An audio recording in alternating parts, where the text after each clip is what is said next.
don't really know what to do with that one, but we're just gonna let it do its thing. Hey guys, it's Katie. Welcome back to my channel. I am so glad that you're here. Today I'm back, of course, with none other than my July reading wrap up and my August TBR. I didn't read as much as I wanted to in July, and I'll be honest, I'm probably not gonna be able to read as much as I want to in August either, depending on how certain things go, just because I have a lot of life changes that are kind of happening right now. Anyways, let's just go ahead and get into the books I read in the month of July. The first book, as you can probably see, I do not currently have because I'm letting a friend borrow it, but I have the sleeve, and if it's not obvious enough, it's Happy Place by Emily Henry. If you watched my vlog of me reading this, my summer reading vlog, you would know I rated this a 5-star almost instantly. This book is basically about a couple named Harriet and Wynn, and every summer since college, they've been going with their college friends to their friend Sabrina's kind of like lake house almost, and it's actually in Maine, so the setting of everything is just so pretty. And they're in their 30s now, so it's been a tradition for about the past 10 years, and they go with 2 other couples, so there's like a group of 6 of them. Harriet and Wynn have actually been engaged for a while, but they end up breaking off their engagement, so they decided that this was going to be their last trip together to Maine with their friends, like as a big group, and they weren't going to tell their friends until after the trip so they could have one last good trip together. The concept of this book is actually crazy because thinking about it now, if I was engaged to somebody and then we broke up and then we were hanging out with all of our friends for like a week and I just had to keep completely quiet,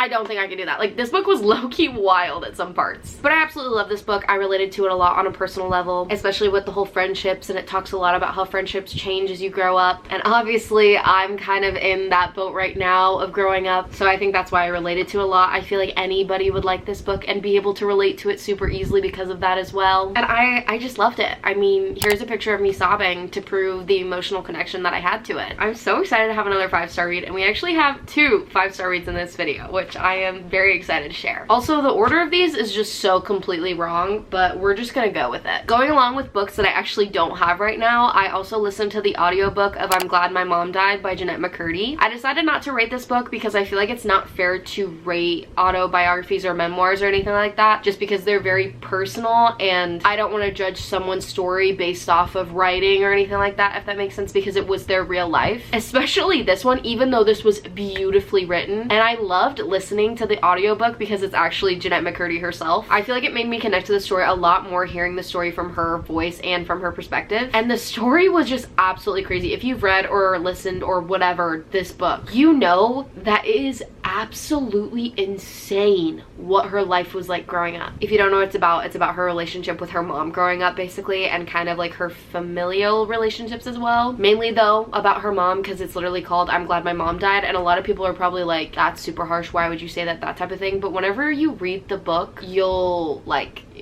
kind of get it. It is just an absolutely tragic story, and I do recommend that everybody reads it, just because I think it's important to read, so like whatever, like you learn from the things that her mom did to her so you don't do that to other people type of thing. Not saying that everybody's capable of that, but also saying that if somebody else is doing that to you, then you need to break the cycle and like stand up for yourself and stop them too type of thing. The next book I read was Summer Reading by Jen McKinley, and I rated this one a 4.25. This book is about a girl named Sam who goes home for the summer to watch her little brother. She's also a chef who just quit her job, and she's just trying to figure out what's next for her in this weird transitional part of life. She ends up meeting a guy named Ben who is a librarian, and I really liked him, not gonna lie, but it's very interesting and a little bit ironic because Sam actually has dyslexia. I really liked how they portrayed dyslexia in this book too, and the font is like dyslexic approved, which I thought was really cool. If you read this book, definitely read the author's note because I found it to be very interesting and also very admirable that Jen McKinley would do this for a book, just because you don't see any other authors doing this. I'm gonna be honest, I love this book a lot more than I thought I would. This is the first book I've ever read by Jen McKinley. I just picked it up at Barnes & Noble because I was like, okay, snatch. Like, the cover's super cute, the back sounds interesting, why not? I loved how it wasn't just about her and Ben and like their love story. It was about her relationship with her brother, with her best friend. It was about her trying to figure her life out, trying to figure out what to do with this time where she feels so lost. And I also love how her and Ben had this bond to where they just trusted each other so easily with such deep parts of themselves. I will definitely be reading more books by Jen McKinley for sure. I love the way she writes, and I just really enjoyed this book. I thought it was really good. The next book that I read was Meet Me at the Lake by Carly Fortune, and I rated this this a 3 stars. Meet Me at the Lake is about our main character, Fern Brookbanks, and her mom owns a resort that Fern just really hasn't had any appeal of working at in the future or owning in the future. Fern has other dreams and ideas of things that she wants to do, but her mom ends up passing away and Fern ends up getting the whole resort. This is a dual timeline book, so they actually met in the past and then they're meeting again in the future. I normally do really love a dual timeline book, so I really enjoyed that about it. But for me personally, there was a trope in this book that I didn't really like, and the 2 main characters, I don't know if I just didn't understand.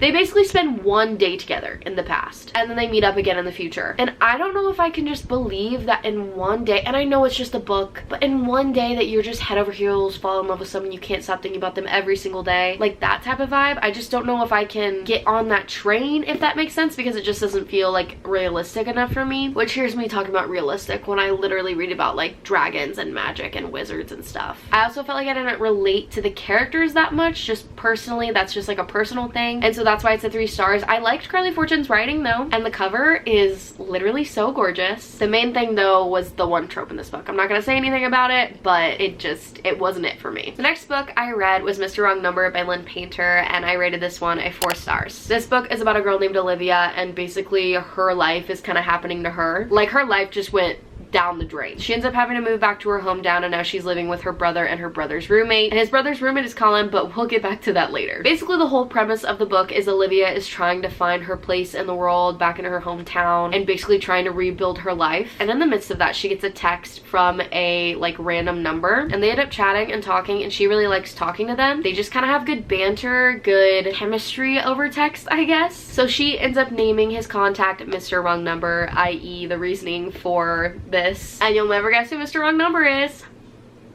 Colin. I can literally say that because it says that on the back, FYI. And basically during the book they're trying to figure out who their wrong number is. Okay, sorry if the lighting's a little bit different. It's getting late, so I had to turn on some other lights. I really enjoyed this book though. I related to Olivia a lot, and I just love Lynn Painter's writing. The next book that I read this month is the infamous Fourth Wing by Rebecca Yarros, and I rated this one a 5 star. When I saw all the hype on TikTok, I was like, absolutely not, no way, I probably won't like it because I'm not like that into fantasy yet, but I'm trying to get into it. Let me tell you, I ate this book up. I was like kicking my feet, I was giggling, I absolutely loved it. Fourth Wing is about a girl named Violet, and she's basically being forced to join the Writers, which are like dragon writers, but there's like different quadrants that you can join, and she's basically going to like a college to learn how to be a writer. She's basically trained her entire life to be a scribe, but then at the last minute her mom changes her mind because her mom and her brother and her sister are super highly respected writers, and her mom's like the general. This book kept me on my toes the entire time. The second I started reading it, I was invested, which is super nice because I'm not really into the whole like waiting for it to get better or like good type of vibe. Like, it just picked off right from the start. The writing was so good. It's also trademarked as a romantasy, which I definitely agree with. There was a lot of romance in it, but not too much fantasy, but not too much romance. It was like the perfect balance. The only thing I felt a little bit dumb about was definitely like the words that they were using and like the dragons' names, and you definitely have to like take mental notes of what everybody's names are too in the school, because you will forget, because there's just so many names of people in this book, especially having to learn their dragons' names too and which one like lines up with which dragon type of thing. It got a little confusing, but I eventually figured it out, and also me being confused about it didn't take away from the story at all. This was a page turner though. I don't know what else to say. TikTok was right about this one. It was incredible, and I cannot wait for the next one. And then the last book I read this month, I actually just finished this today, and it was Love Theoretically by Ali Hazelwood. I forgot what I rated it. I ended up rating this one a 4.5. I really love Ali Hazelwood's writing, if you don't know, and I have now read all of her books besides the little novellas she has, the Loathe to Love You I think they're called, and she also has a lot of exciting new stuff coming out soon, which I'm very excited to read. Love Theoretically is about a girl named Elsie, and she's a theoretical physicist. She's basically interviewing for this new job, and on the side she has to do a few extra things to earn some cash, just because right now her current job that she has in STEM, she's getting paid like nothing. So her and her roommate do this like fake dating thing for extra money, and she actually ends up fake dating this guy who is the brother of one of the guys that's on her interview panel. So she made up this whole other story about her life, told this guy a whole different story, and now she's interviewing in front of him, and he just doesn't know what to think about her. And that's basically all the plot that I can give you without giving anything away. The guy's name is Jack, by the way, and Jack literally reads her like an open book. Like, the words are on her forehead of how she's feeling, which I've heard a lot of people talk about, and I was like, no way, like, I don't I don't get it. Like, why? No way he does that. Oh, does he do that and more? Jack is like a god at understanding women, and that's how you know he was written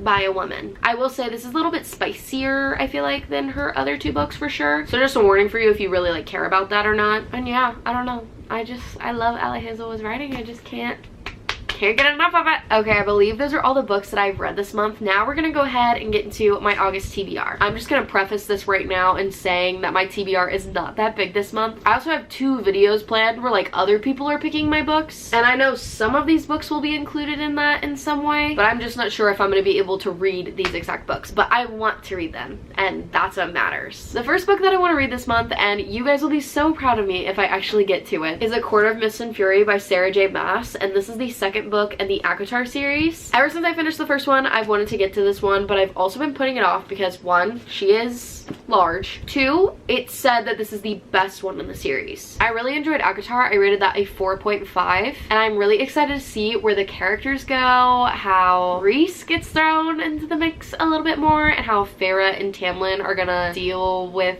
everything kind of going on. I also did a reading vlog for the first ACOTAR book, and you guys said you might be interested in me doing one for the rest of the books in the series. Which brings me to my next book, which is the 3rd book in the ACOTAR series, which is called A Court of Wings and Ruin, also by Sarah J. Maas. And I think that if I get to these this month, I want to do one video of me reading both of these, and then I'll do another video of me reading the novella and then the 5th book. So let me know if you're interested in that. I'm definitely interested in reading these for sure, whether or not I make a video dedicated to them. And yeah, I'm just interested to see what I think since it's so hyped up. The next book is kind of a book talk classic that I still haven't read yet and have had for a long time, which is Archer's Voice by Mia Sheridan. I've heard so many great things about this. This is a 5-star read for a lot of people, and I just feel like it's finally time for me to hunker down and get to it, and that's kind of how I feel about this next one too, which is Love in Other Words by Christina Lauren. Also another 5-star read, another book talk, booktube classic. People talk about this one and this one all the time. I just want to finally understand, and who knows, maybe we'll have another 5-star read on our hands. The last book that is on my TBR for the month is actually a book that my friend gave me, so I want to read it like ASAP and give it back to her. And it's actually the first book in the Off Campus series, which I've heard a lot about. It's called The Deal, and they are by Elle Kennedy. A lot of people rave about these and love these, so I'm really hoping that I enjoy it as well. Definitely looks like it's gonna be a steamer for sure, if you know what I'm saying, literally just by the cover of this one and the covers of the other ones. I'll be honest though, I know they play hockey. Other than that, no idea what it's about. So excited to dive in. So that is my August TBR, but like I said earlier, I'm gonna be doing videos of people picking out books for me, so we're definitely hopefully gonna get through some books on this part of my TBR cart. As you can see though, I am kind of proud. Like, look at all that space. Oh my gosh, guys. As y'all know, I was on a book buying ban this past month, and guess who actually stuck to it? Me. This girl right here. Yeah, I did that, so I am so proud of myself. I feel like I deserve a reward of buying more books. Can't right now. Later though, just you wait. That is gonna be a wrap for my July wrap up and my August TBR. I really hope you guys enjoyed this video. If you have any thoughts on any of the books that I read or am gonna be reading, let me know down in the comments down below. And don't forget to do all that YouTube stuff you know how to do. Like, subscribe, all the things. I hope you guys have a wonderful day, and I will see you guys in my next video. Bye guys.